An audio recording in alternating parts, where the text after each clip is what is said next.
First of all, it is important to note that the Clementine photographs were recorded in the ultraviolet spectrum. This is why the splotch comes out black.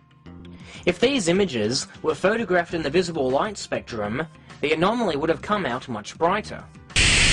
Excuse me? Jarrah, I think you'd be hard-pressed to back up that claim. If these images were photographed in the visible light spectrum, the anomaly would have come out much brighter. Even though you only showed this image for 4 seconds, it turns out to be the basis of your entire argument. Others might casually have thought that this was another photograph, but it's not. It's the same photograph. Exactly the same photograph. You just made a negative of it, and then tried to pass it off as the way the visible light image should look. The remaining 8.5 minutes of your video is based entirely on this false, and I believe deliberately misleading premise. Here's a real picture taken from lunar orbit in the visible light spectrum by the Apollo crew, and as one can see, there is very little comparison between that and your fake negative picture. Let's take a look at these two pictures side by side. In the Clementine ultraviolet photo, the dark smudge is there, but in the Apollo 15 photo, you can't see anything at all, light or dark.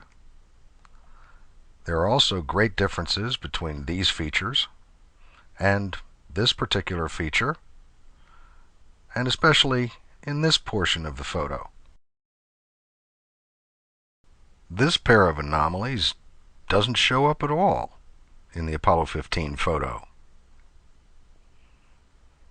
So, Jarrah, your all-important premise of claiming that any picture of the Apollo 15 landing site should show a white plume as the result of the LEM exhaust is totally bogus.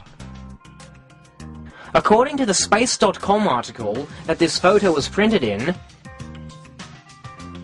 the anomaly is within a 165-foot, 50-meter to 490-foot, 150... Oh, knock it off. Let's cut out all your pretentious number slinging and scaling and get down to the essential stuff, okay? So where is this bright anomaly that was supposedly caused by the engine plume spreading out across the surface? There is no plume, and there is absolutely no reason to believe there should be. Hey, wait a minute.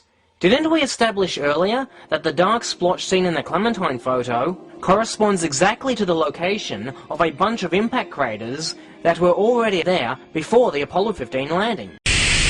A few craters have it, and most craters don't. It's probably from much more recent crater impacts. The bottom line is that this dark smudge in this photograph could either be from the crater or from the LEM. Who cares? It doesn't have anything to do with other photographs, since this is the only one in ultraviolet light. And this orbital photograph in visible light, which you've shown, doesn't show any dark or light smudge.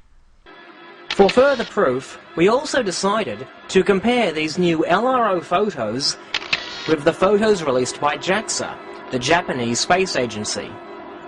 The Japanese claim that their Selene spacecraft also discovered evidence of disturbance left by Apollo 15's descent plume. From the very first moment I saw these pictures, it was clear to me that the bright areas are just the far side of each crater being lit by the sun. I don't know that it takes any particular expertise to discover that, and I don't know how much credit you should get for it. I think anybody who's seen a few pictures of the moon would recognize that right away. Apparently, someone at JAXA didn't recognize that, though, and of course you get the most mileage you possibly can out of it. They were just wrong. It wasn't the exhaust plume from the descent. So this whole portion of your argument is a straw man, which, fortunately for you, was set up by someone at JAXA. That person probably got demoted for such a blunder. As we can see in other photographs, the LEM didn't make any kind of visible plume at all. At least not one that could be seen in the visible light spectrum. There is no way that this halo had anything to do with the lunar module's engine plume. Well, duh. The approach of the lander was in this direction anyway, not in this direction. Except for some poor schlub at JAXA, this shouldn't be any problem for anyone. It's a crater, just like this one, and that one. And these, and those, and like that. Hey, you like to scatter arrows around in your video too. These pale regions could be due to the insides of craters being lit by the sun, or sloped surfaces, or even recent impacts that may have blown out some light ejecta. These areas might be visible in ultraviolet light, but they're not very visible in visible light spectrum, and the landers didn't make enough of a blast in order to see invisible light. Because the halo and the so-called lunar module are clearly two separate entities, we can only conclude that the LEM photographed by LRO is either a boulder or was composited into the image. We can only conclude that the LEM photographed by LRO is either a boulder or was composited into the image.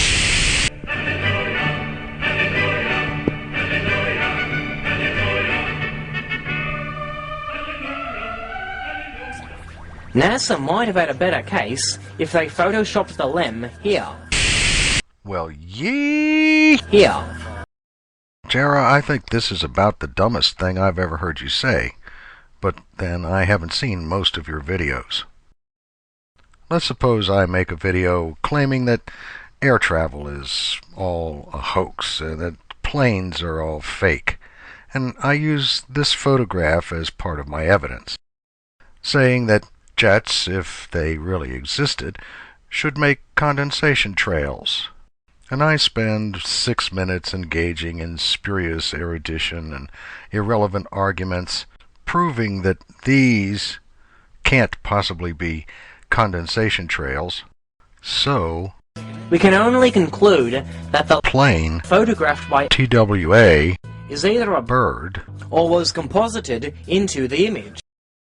Airplanes do not always have easily visible contrails, just as lunar landers do not always make easily visible blast anomalies in the visible light spectrum. Nor does the fact that these are ordinary clouds mean that we can only conclude that this thing is either a bird or was photoshopped into the image. Either way, thanks to JAXA, we know beyond a shadow of a doubt that this is not the lunar module. Yeah, just like my image proved beyond a shadow of a doubt that airplanes don't exist. It's all part of a big conspiracy put on by the airline companies to make us believe that man actually invented heavier-than-air flying machines. Give me a break. Why do we know? Because there is no halo surrounding it.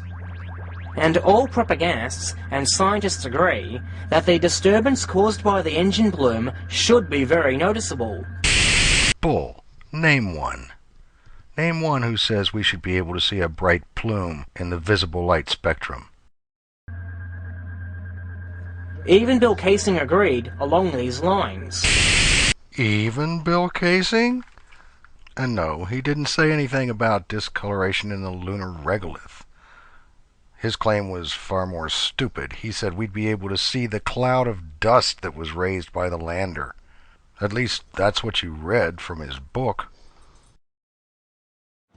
Further, if the plume was so powerful that it caused a disturbance visible from orbit, you would expect this disturbance to be visible in the actual surface photographs. Well, Jarrah, show us a surface picture taken in the ultraviolet, and let's see if it does. There's so much garbage in this video to be debunked, I can't get it all in 10 minutes. I'm going to have to continue this into the next video.